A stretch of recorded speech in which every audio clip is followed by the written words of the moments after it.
मुंख्लंफोरनिसिम मान बावना बिटिआर गोरोबथानि 3-से मावफुंनायखौ बरायदों। थामथि बिटिआर गोरोबथा खुंफुंनायजों लोब्बा लाखिना बिटिआर गोरोबथानि 3-से दफा मावफुंनायखौ बरायदों बारग' एनडिएफबिआ। उदालगुरि जिल्लानि सिङाव थानाय बारग' एनडिएफबि मनिटरिं मावख'नि लांगोनायाव थामथि बिटिआर गोरोबथा सानखौ बारग' एनडिएफबि लोगोसे उदालगुरिनि रायजोफोरा गाजा गोमजायै फालिदों। लोगोसे आसाम सरकार भारत सरकारजों बिटिआर गोरोबथानि दफा सिमना बारायनायखौ बरायदों।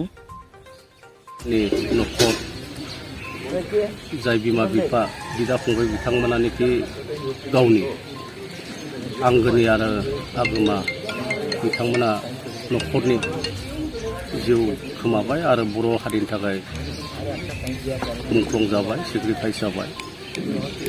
दा मैया रिपाब्लिक डे गणतन्त्र दिबस होनना बुङो। आसामनि गिबि मन्त्रि डक्टर हिमन्त बिश्व शर्मा बिथाङा मैया डिक्लेयार होबाय जे एक्सटेनसन अफ एरियास आरो बिटिआर सुक्तिनिनो 3.1 नि मोनसे दफा एक्सटेनसन अफ कन्टिगुवास एरियास होनना बुंदों आरो बियो साक्सेसफुलि मैया फुलफिल जाबाय। बाखि खामानिफ्रा उनाव जालांबाय थागोन। दा जोङो बारग' एनडिएफबि जानानै जि डिक्लेरेसन बे डिक्लेरेसनखौ जोङो गोसो गोथारै बरायदों। दिनै बर'फ्रा गोलाव सम सानजा फारसे सनितपुर, ढेकियाजुलि, चुथिया, बिश्वनाथ आरो गहपुर बिथांमोनाबो जोंजों जयैनो संग्राम खालामनायाव दंफाबाय थायोमोन आरो जेरैबो बिथांमोना मोनसेबो हाबाफारियाव आन्दो जानानै थायाखैमोन। दा जि सोमावसारनायनि जि फिथाइ महरै दिनै जोङो मोनफुंनो हाबाय आरो बेनिखायनो भारतनि प्रधान मन्त्रि नरेन्द्र मदि बिथां, भारतनिनो नखर मन्त्रि अमित शाह बिथां, आसामनि गिबि मन्त्रि डक्टर हिमन्त बिश्व बिथां आरो जोंनि बिटिआरनि चिफ एक्जिकिउटिभ मेम्बार मुस्रि प्रमद बर' बिथांखौ धन्यबाद होयो आरो धन्यबाद होयो जोङो एनडिएफबिनि बारग' एनडिएफबिनि जानानै। दा दिनैनि जि हाबाफारि फुंबिलि समाव जोङो मुंख्लंफोरखौ बिबार बावदों आरो दिनै 3rd day of BTR accord आरो बेखौ जोङो फालिनो सानदों गाजा गोमजायै रंजा खुसियै। बे खुब मोजां मोनसे हिस्ट्रिक डिक्लेरेसन जादों। Doctor Himanta Biswa Sharma chief minister of आसामनिफ्राय जे एक्सटेनसन अफ एरियासआ दिनै फुलफिल जादों। बे समावहाय नुनो मोनदों जिहेतु बिटिआर गभर्नमेन्टआ मोनसे इलेक्सन दारायनानै मोनसे गभर्नमेन्ट लादों। बिटिआर एरिया एक्सटेनसन हिसाबै बे समावहाय इन्टारिम गभर्नमेन्टआ फैनो हागौ नामा? आंनि बायदिब्ला इन्टारिम गभर्नमेन्ट जानाय नङा। मानो होनना बुङोब्ला बेवहाय ट्रेन्जिसनेल पिरियड नङा बियो अलरेडि इलेक्टेड दंखायो।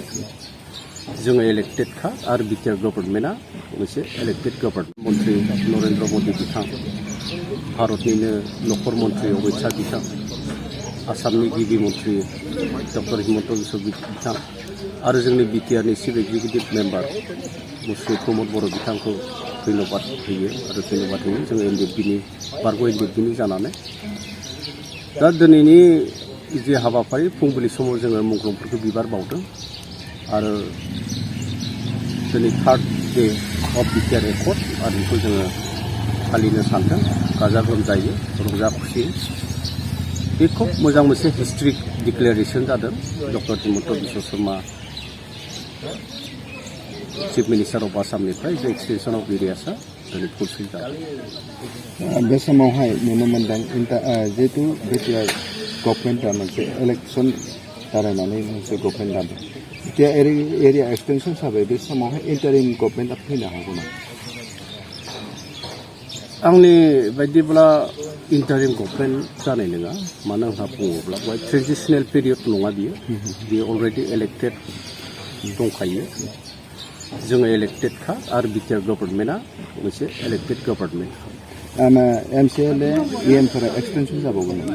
जिहेतु एरिया बांबाय दा एरिया बांबाय आरो बिनि थाखाय माखासे एसे डिलिमिटेसननि खामानि दं एरिया बांबाय गामि सोबावनो गोनां दं दाबो भेरिफिकेसन जागोन बेनिफ्राय समस्तिफोरखौ आरो दागोन 60टा समस्ति 60 माने कन्स्टिटुयेन्सि दा जोंहा 40 दं आरो 20टा कन्स्टिटुयेन्सि दा बेखौ बोरै खालामगोन खालामा बिनि मेकानिजम आरो स्ट्रेटेजि बेखौ गभर्नमेन्टआ मावगोन खिन्थु एज अफ नाव बे मा होनना बुङो जि एन्टारिम बे जानाय नङाफोरबायदि मानो होनना बुङोब्ला बिटिआर जि सरकार बे इलेक्टेड आरो बेबायदि खुनु ट्रेडिसनेल पिरियड जायाखै मुंख्लंफोरनि थाखाय मोनसे गोनांथार फोसावदों जायफोरा मुंख्लं न'खर बिथांमोननो 5 लाख होनायनि खोथाखौ मैयाबो फोसावदों बेयाव मुंख्लं न'खरारिफोरनो सिम नोंथांमोननिफ्राय माबाफोर बुंनो गोनां जायो एक्स ग्रेसिया बेबायदि दफा जोंहा बिटिआर सुटियाव जोङो लाखिदों आरो 5 लाख बेबायदि नेक्स्ट टु नेट एन्ड किल होनना बुङो जाय डिआर न'खरनि गामिखौ जालांबाय आरो बियो बोसोरसेनि सिगां कमिटिया बिथांनि आखाइजोंनो एसे होनाय जादोंमोन दा फैयै बेबायदिनो मुंख्लंफोरनि जि एड्रेसफोर थावनिफोर नागिरनायाव जथेस्थ' जोंहा सम लाबाय आरो प्रपार भेरिफिकेसन खालामनायनि माने गोनांथि मोजां सिकिउरिटिनि खालामनायनि गोनांथि आरो खनसे लागैनो जाहाथे मुंख्लंफोरनि न'खरा